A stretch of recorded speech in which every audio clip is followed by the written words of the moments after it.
don't need anyone to go on a trip with you. Do you really want to miss out on an amazing experience just because no one wanted to join? Before my first solo trip, I was so unbelievably nervous that I almost decided to cancel it and stay at home. But luckily I didn't, because I ended up having so much fun that now I've been solo traveling on and off for the past 7 years. In this video, I'm gonna share all the juicy details with you so that you will know exactly how everyone makes all these friends on the road, how to have a more authentic travel experience, and ultimately how to have the best time ever. I will also show you the method I use to stay in places for free. And because I know there are many misconceptions about solo travel out there, the first step is to get you into the right mindset. Here we go.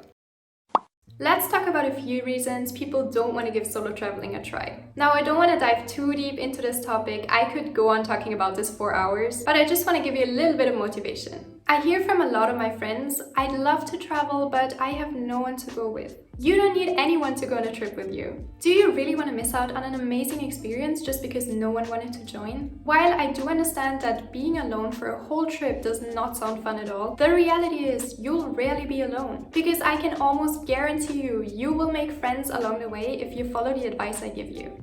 Another thing I hear a lot is I'm just not brave enough.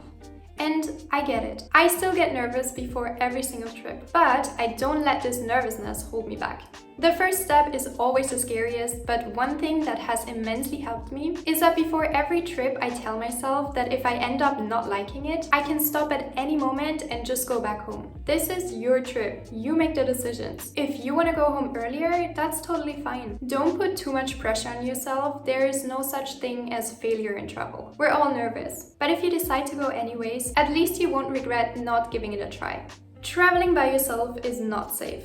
This is mostly coming from family members or friends who are worried about you. And I agree, there are definitely countries I wouldn't want to go to by myself, but there are a lot of countries out there that are considered totally safe for solo travelers. And in some of them, I have even felt safer than in my home country.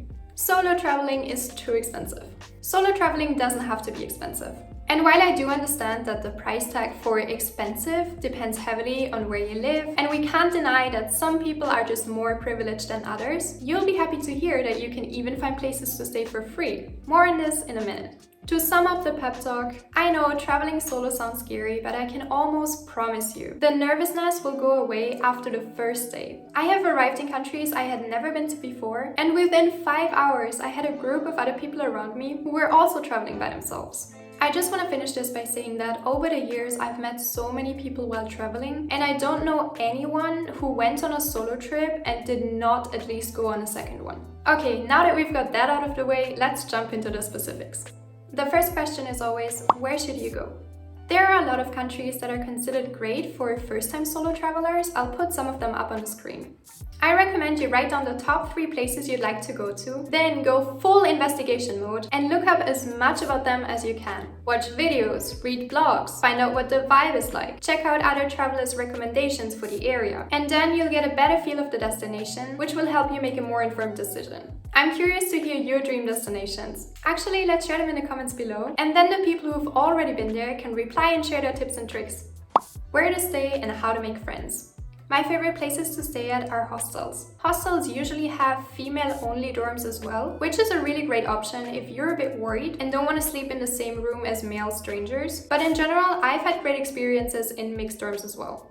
If you want to make friends but you don't want to share a room with strangers at all, then staying in hostels is still a great option because usually they offer private rooms as well. Hostels usually also offer day trips, activities, or pub crawls you can sign up for, which obviously is a great way to get to know other travelers.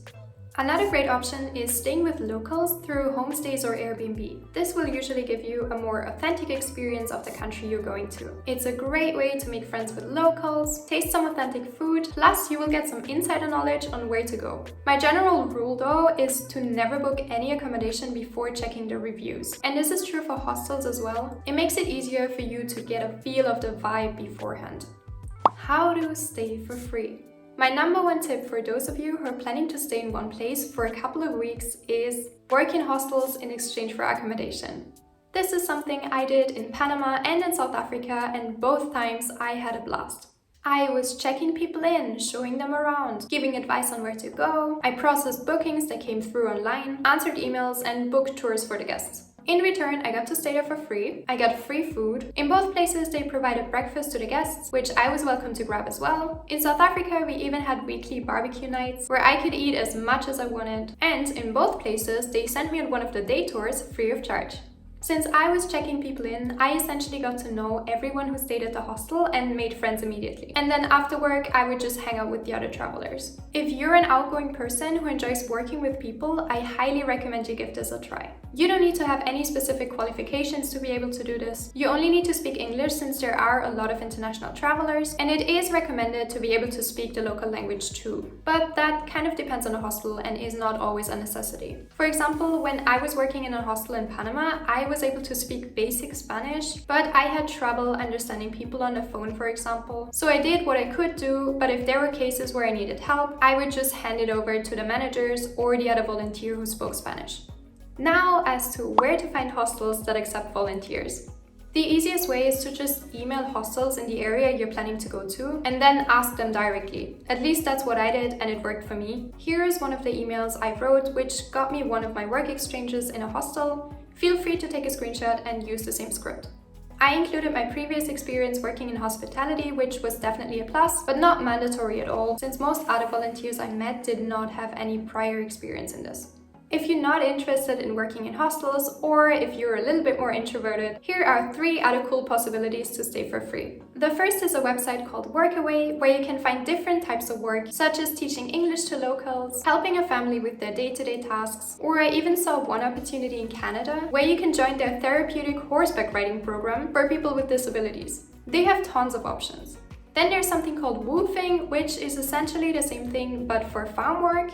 Or you could become an au pair, which is someone who's looking after a family's children, and I believe you also get paid for that. Being an au pair is brilliant if you enjoy caring for people and you want to improve your language skills. The most popular places to work at as an au pair are the US, Australia, and Europe. This is great if you want to spend a longer period of time in a specific country. You will need to have experience looking after kids though. A quick Google search will help you get more information on this topic. Other ways to meet people are going and organize group trips. There you'll spend a couple hours or even a day with other travelers, which is a great way to make friends. As I already mentioned, hostels usually offer organized tours or they will let you know where you can book them. Join free walking tours. Sign up for local cooking classes or dance classes. I have made a lot of friends during a salsa class I took in Latin America. Airbnb even has an experience section where you can book all sorts of activities. One thing that is important is to make sure that you don't plan everything in advance. You want to keep your itinerary flexible because if you make new friends and they invite you to climb a volcano together tomorrow, then you don't want to miss out on that because you already booked museum tickets a month ago. Unless you prefer museums, obviously. One essential tip for an amazing solo travel experience is to learn the local language. I first traveled to Mexico a couple years ago and let me tell you, being able to speak a tiny bit of Spanish made my everyday life so much easier. And everyone around me who didn't speak English expressed how happy they were that I took some time to learn their language and show an interest in their culture. If you are looking for online language classes you can take before or during your trip, I recommend you check out Lingoda. They are the online language school I have been taking Spanish lessons with for a while now and I absolutely love it. I've added the link to their website in the description box in case you'd like to see what they offer. And who knows, maybe we'll see each other in one of the classes. The next topic is your luggage. Do not overpack, carry light. Packing light is cheaper, and I guarantee you, you will not need the 15 different outfits you plan to take with you. If I'm going to a warmer place, I pack 7 shirts, 2 shorts, 1 summer dress, and that's it. Let me show you how small my luggage is. My whole life fits into this trolley. Let me know if you'd like me to film a video about what exactly I pack for trips that are a couple months long. Let's talk about safety rules. Before you travel, make sure you familiarize with the local customs and laws. Research about the do's and don'ts in the country and check potential safety concerns. You can always ask locals or the people working at your accommodation which areas are safe and which are not. Don't tell strangers that you're traveling by yourself. Obviously, when you're in your hostel and you're talking to other travelers, that's fine, but not people you only have casual conversations with, such as taxi drivers or store owners. Make sure someone knows where you're going. You can either tell the people at your hostel or your friends via messages and then check in with them if your plans change. Do not wear expensive jewelry. It's easiest if you don't even bring it to the trip. Bring a physical copy of all your documents in case you lose them. And please, Get travel insurance. My all-time favorite travel insurance is SafetyWing. I will leave a link to their website in the description box. Insurance is such an important thing to have when you go abroad. You never know what happens, even if it's just a minor injury you want to go get checked out.